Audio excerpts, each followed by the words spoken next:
Y la actualidad nos sigue castigando con noticias como las que conocimos a partir del despido del 80%, quiero volver a subrayar esta cifra, el 80% de las trabajadoras del ex Ministerio de Mujeres de la Nación, que ya estaba un poco diluido, subsumido abajo de otras áreas y demás, y el vaciamiento de la línea 144, este dispositivo que estaba pensado para estar a mano, para ser sencillo, para hacer una línea directa para realizar denuncias referidas a la violencia de género. Esto sucedió el fin de semana, 2.000 trabajadores y trabajadoras que fueron echados en total, 250 dentro de lo que es el Ministerio de Capital Humano, 250 corresponden al ex Ministerio de las Mujeres, Géneros y Diversidad. Estamos con la ministra de la provincia de Buenos Aires, Estela Díaz, que tiene la amabilidad de atendernos para ver si podemos reflexionar en conjunto sobre este tema y también sobre su impacto en la provincia, porque seguramente son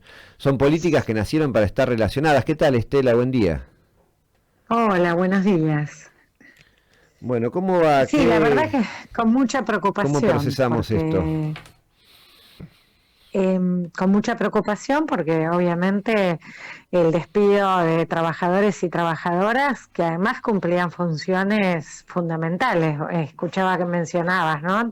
El 2000, más de 2000 en general, pero casi 600 del ex Ministerio de las Mujeres, con el 80% de su personal despedido y un anuncio de las autoridades que señalan que en los próximos meses van a despedir al resto, o sea que profundizan el desguace, el arrase con políticas de Estado que son esenciales, digo, esto en salud, estamos viendo, despiden a científicos, están desmantelando el Hospital Posadas, Uh-huh. ámbitos que son organismos centrales en la ciencia, la investigación, que sostienen actividades de la vida cotidiana. Ahí leía detalles del INTI, detalles de cómo hacen tareas centrales para control de el consumo que tenemos de combustible, los controles de velocidad, bueno, enorme cantidad de cuestiones de la vida cotidiana, y en el caso de las políticas de género, aspectos que hacen a la atención y al abordaje de las violencias, como es la línea 144. Mira, una línea que se creó en el año 2010. Ellos no están destruyendo solo lo que se hizo en los últimos 4 años pasados cuando se creó el ministerio. Están destruyendo políticas que tienen décadas. Claro. Y políticas que tienen además aspectos muy específicos. Estaba repasando los programas que se disuelven, ¿no? Asistencia integral en femicidios y travesticidios, hogares y refugios, acompañar, prevención e información, ley Micaela, Sí. escuelas populares, acompañamientos a diversidades, políticas de cuidados. Es decir, detrás de cada uno de esos títulos seguramente hay lineamientos, políticas que en algunos casos también vendrán desde mucho más atrás, que en otros serán producto de la última época, pero que digamos, que tienen su historia, que habrán tenido su impacto y que de repente dejan de existir. Sí, claramente. Además, lo que tuvo como importancia, esto pasó igual en la provincia de Buenos Aires, cuando Axel llega al primer periodo de gestión en el año 2019 y crea el ministerio. Eso nos posibilita dar una integralidad de abordaje, generar muchos programas y políticas el ministerio, pero también garantizar la transversalidad de la política. Entonces, el ministerio en Nación había una mesa de cuidados que trabajaba con otros ministerios y organismos. Por ejemplo, decirte, en los centros de cuidado de la infancia, una política de inversión en infraestructura del cuidado muy decidida que llevaba adelante el Ministerio de Obras de la Nación, Uh-huh. vaciado. Allí hay centros para el cuidado de las infancias de 45 días hasta los 4 años, antes del preescolar, que ya es obligatorio, que los han dejado de hacer, interrumpido, directamente no licitado los que estaban planificados. Esa es una política central, además con los niveles que crece la desocupación, la informalidad laboral, para generarle oportunidades a nuestros pibitos, a nuestras pibas desde la primera infancia. La provincia de Buenos Aires ha asumido la continuidad de alrededor de 40 de ellos que interrumpió la Nación, pero imagínate que a veces son unos niveles de inversión tan multimillonarios. Lo escuchaba el ministro nuestro de Salud, con la CREPLA, contar en relación al tema de los medicamentos oncológicos, que Nación deja de proveer. Son más de 12.000 millones de pesos de inversión. Son cifras multimillonarias, ¿no? Que la Nación tiene la obligación de garantizar para todo el país entero, con alcance federal. Está abandonando sus responsabilidades como gobierno nacional. Estamos en comunicación con Estela Díaz, ministra de las Mujeres de la provincia de Buenos Aires, y justamente sobre eso te quería preguntar en torno a cómo la provincia absorbe, quizás si se quiere de alguna manera estos desfinanciamientos, estos desguaces en definitiva son porque son el cierre absoluto de un ministerio, no se puede nombrar de otra cosa que no sea un desguace, que la provincia de Buenos Aires en una decisión política se ha dado en la empresa de sostenerlos en la medida de la posible, y entiendo que en específico en el Ministerio de las Mujeres y Políticas de Género ha sido particular también ese sostenimiento del trabajo, que no sé cómo te ha encontrado en estos 6 meses de gobierno de Javier Milei. Sí, mira, hay algunas cosas que podés, otros programas que realmente no, porque es tan enorme la inversión. Poníamos el alcance en infraestructura u obra. Había que cerca de 1.000 obras paradas por la Nación. Entonces la provincia, algunas más esenciales, más estratégicas o que están avanzadas, las está absorbiendo, pero obviamente por razones presupuestarias, sumale a esto la caída de la recaudación con el proceso recesivo que están provocando, caída de la recaudación tanto en los municipios como en la provincia, así que trae dificultades. Nosotros estamos sosteniendo y profundizando la línea de los programas que ya habíamos desarrollado en el primer periodo de gestión. Hay algunos de ellos que tienen transferencias a los municipios, como el Comunidades Sin Violencia o el Municipios para la Igualdad, que garantizan proyectos en cada territorio para abordar violencias, para construir acceso al trabajo en el proceso de la salida de las violencias, a generar transversalidad también en los propios municipios en la inversión y en la obra pública. Bueno, todo eso sigue desarrollando la provincia, y en particular en relación a la línea 144, estamos trabajando respecto a ver cómo resolver la cuestión, porque mira, el 50% de las personas que atendía la línea nacional son bonaerenses, porque el tema es que hay una cuestión de antenas. Por una cuestión de antenas de las telefonías, los celulares que son 011, especialmente el conurbano, las llamadas, en lugar de impactar en nuestra línea 144, nosotros tenemos una línea absolutamente autónoma que tiene continuidad, por supuesto, pero esos celulares iban a esa línea. El informe del primer semestre del año pasado habían atendido cerca de 50.000 llamadas, y el 50% de esas llamadas eran llamadas de la provincia de Buenos Aires. Así que te imaginas que estamos calculando que hay 40, 50.000 bonaerenses que no van a ser atendidas en el año, porque la línea están diciendo que quedaron 2 personas. Hay que corroborar esa información. Estamos presentando un pedido de información. Pero bueno, estamos trabajando con todos los equipos técnicos, con comunicación, en diálogos, para tratar de resolver nosotras, poder recibir el conjunto de llamadas de las bonaerenses. Te quería hacer otra pregunta, pero me quiero detener un poco en esto para entender cómo funciona. La línea 144 entonces tiene como diferentes terminales descentralizadas. Claro. Si alguien llama hay una línea nacional, una línea nacional que es esta de la que han echado casi todas las trabajadoras, esta línea que se creó en el año 2010, que es una línea que llega a todo el país. Vos de cualquier lugar del país podés llamar a esa línea. Nosotras tenemos una línea que también ingresás por el 144, que es una línea bonaerense.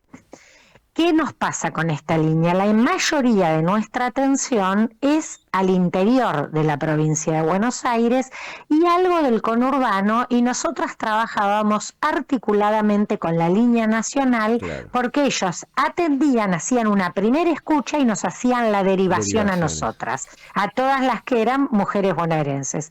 Esta primera escucha, ¿y por qué llegaba a la línea de ellos? Por esto que yo te digo, por un problema de antenas. que los celulares 011, en lugar de distribuirse por la trazabilidad hacia nuestra línea, se distribuía a la nacional. No había ningún problema con esto porque teníamos una tarea articulada. Cuando se crearon los dos ministerios, había ya líneas telefónicas en la provincia y en la nación y no compartían carta de llamada, costaba la información. Todos esos problemas los resolvimos en estos 4 años, así que teníamos una fuerte articulación entre las dos líneas. Eso ahora está todo roto. Eso lo han vaciado. Claro. Entonces estamos con el problema. Es una lotería llamar al 144. Podés caer en la línea bonaerense, donde podés recibir más o menos la atención que estaba prevista, o si caes en la otra, hay que ver qué pasa. No te va a atender nadie, posiblemente.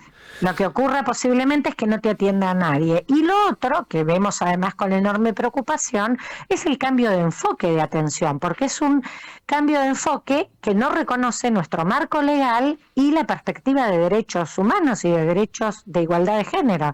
Ellos le sacaron el nombre, primero eliminaron el ministerio y lo redujeron a subsecretaría, eliminaron la subsecretaría y ahora ellos generan una dirección nacional que la llaman de atención a las personas sin distinción de género, víctimas y en riesgo. Así que imagínate que se puede atender cualquier cosa. Eso parece más un 911 claro, que una línea especializada en las características que tiene la línea 144. Es otra cosa lo que están haciendo. Estela, de la mano de eso iba la otra pregunta que quería hacerte, mirando algunos tweets que mandó el ministro de Justicia, Mariano Cunio Libarona, donde en lugar de, no sé, pretender se regodea con la cantidad de despidos, dice: hemos despedido al 85% de los empleados del ex Ministerio de la Mujer, los restantes pasarán a cumplir funciones dentro de la órbita de la Dirección de Protección a la Familia, esto que decís, y asistirán, pone con mayúscula, a todos los argentinos que atraviesen una solución de violencia y riesgo. Digo, esto viene de la mano de, además de la problemática de la gente que se queda sin trabajo, además de las problemáticas concretas de gestión y de políticas que estabas relatando y de la que nos tocan a los y las bonaerenses, también viene de la mano de una fuerte ofensiva discursiva, cultural, ideológica en relación a lo que significa la agenda de género, diversidades. ¿Cómo estás viendo esto que va más profundo todavía, ¿no?, que las circunstancias coyunturales de las políticas? ¿Cómo se está pensando, cómo se está articulando, no sé si decir una respuesta, pero una política en relación a esta otra dimensión que tiene que ver con una fuerte ofensiva que pretende, bueno, hacer retroceder derechos conquistados, cosas que están en leyes, cosas que uno imaginaba, bueno, son el piso a partir del cual se darán los nuevos debates?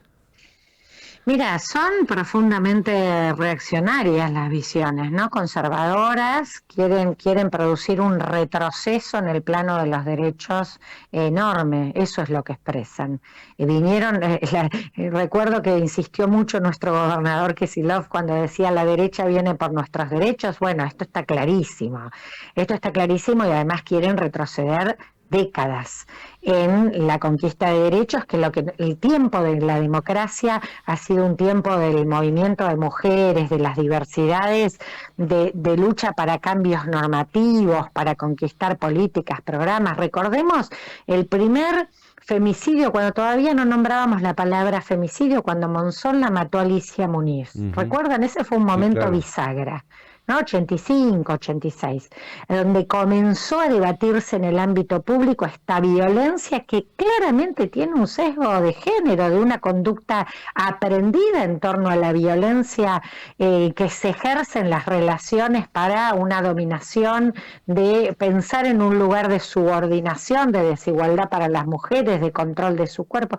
Bueno, esto han sido años de lucha, de conquista de derechos, de construcción de consensos, de transformaciones que han impactado, ¿no?, en las relaciones personales, en los proyectos de vida, en las oportunidades. Cuánto sufrimiento, además, y silencios suponían el que no había dónde denunciar, no había cómo reclamar lo que te estaba pasando. Nos quieren volver ese tiempo, ¿no?, a los tiempos de mi abuela, que yo recuerdo es siempre algo que ella una vez dijo y que me impactó mucho, porque ella decía, mira, la única esperanza que nosotras teníamos, porque que nos pegue o nos maltrate el marido es una cosa habitual, la esperanza es que sea viejo, que no tenga fuerza para pegarte. Y entonces nos quieren traer a esa realidad, a donde se naturaliza las discriminaciones y las violencias. Y bueno, creo que esta sociedad lo va a defender, que las mujeres, las diversidades, esto lo tienen claro, por eso han sido reactivas, ¿no?, al discurso libertario. Menos votaron las mujeres que los varones, pero incluso muchos de los sondeos de opinión actual de mujeres, hasta incluso que los votaron, rechazan las medidas que ellos están llevando adelante. Así que, bueno, defenderemos, en nuestro caso, desde la gestión, por supuesto, desde sostener el Estado presente en todas estas temáticas, pero también hay que defenderlo en la lucha, ¿no? Porque está claro que es enorme, enorme lo que quieren llevarse puesto, y también van a tener que dar cuentas, porque me parece que está la lucha, están las denuncias administrativas. Nosotros estamos presentando un pedido de información pública en torno a todas las políticas y programas. Están incumpliendo el marco convencional y legal de la Argentina y van a tener que rendir cuentas por esto a nivel nacional y también en los foros internacionales. Muy bien, Estela, te agradecemos el tiempo, las definiciones, nos quedamos por supuesto con muchísima preocupación por todo esto que está pasando y bueno, viendo con mucha atención cómo sigue, entendemos que hay estas variables que se cruzan, ¿no? La necesidad de seguir gestionando en un contexto como este lo que se pueda, las políticas que estaban en marcha y la visión un poco más allá de eso, de por dónde y cómo seguir dando estos debates que parecen enfrentarnos a cosas que creíamos superadas. Sí, la verdad que bueno, muchas gracias a ustedes por informar. Hasta pronto, muchas gracias. Buenos días. Hablábamos entonces con Estela Díaz, ministra provincial de las Mujeres y de Políticas de Género, y yo me quedo particularmente con la cuestión del retroceso en lo discursivo, justamente. Me acuerdo que consumada la última elección, se recibían denuncias de las trabajadoras y los trabajadores de la línea 144 de que recibían llamados amenazantes, como de llamados de militantes libertarios diciendo se terminó el curro. Sí. Claro, recuerdo también en lo que fue la primera movilización, el Ni Una Menos en febrero, si no me equivoco, que también hubo un episodio de muchachos que pasaron en moto haciendo ruidos aquí en Plaza Moreno. Son cuestiones a atender que van por supuesto de la mano con 2.000 familias que se quedan sin sustento económico, de cientos de víctimas de violencia de género que se quedan sin una primera asistencia en una línea que esto hay que remarcarlo, parece que tenemos que defender lo obvio, como dice un mural que está por acá cerca, pero que son políticas que funcionan, que recibieron un montón de llamados. El año pasado cumplía 10 años la línea 144 provincial y recibió más de 900.000 comunicaciones en 10 años. O sea, estamos hablando de justamente eso, casi 100.000 llamados por año de situaciones que se pueden evitar o que se pueden asistir, con algo tan simple como pagar un sueldo a una persona que esté atendiendo un teléfono que en una decisión política también del gobierno de Javier Milei en este momento se está desguazando, entre tantas otras cosas, ¿no? Y la importancia, lo veíamos ayer también acá, hablando con la gente del INTI, por ejemplo, de ir más allá del título en relación a concretamente qué cosa se desarma, qué es lo que va a cambiar en tu vida cuando determinada política deja de existir, en la vida de gente que está en la órbita de esas políticas o de esos programas, que siempre los podrá ver mejores, peores, más efectivos, menos efectivos, pero que aún en esos casos la solución es mejorarlos y no disolverlos. Pasa, me parece, con esto, que hay mucho título, mucha consigna, mucha cosa en el aire que a veces obstruye la realidad concreta de lo que significan tareas que dejan de hacerse, organismos que dejan de funcionar, roles que dejan de cumplirse, en ejemplos tan concretos como estos, llamados a líneas en las que nadie te va a atender. Claro, o el que controla que la carne que estés consumiendo no haya perdido la cadena de frío, o cuestiones, claro, así puntuales, bajar un poco lo abstracto. Bueno, eso también será la tarea también de quienes estemos de este lado del micrófono también, a pesar de que también el contexto y la situación nos pasa por arriba, pero bueno, seguiremos informando como decía la ministra de las Mujeres y los Géneros. 12 minutos pasaron de las 10 de la mañana, esto es...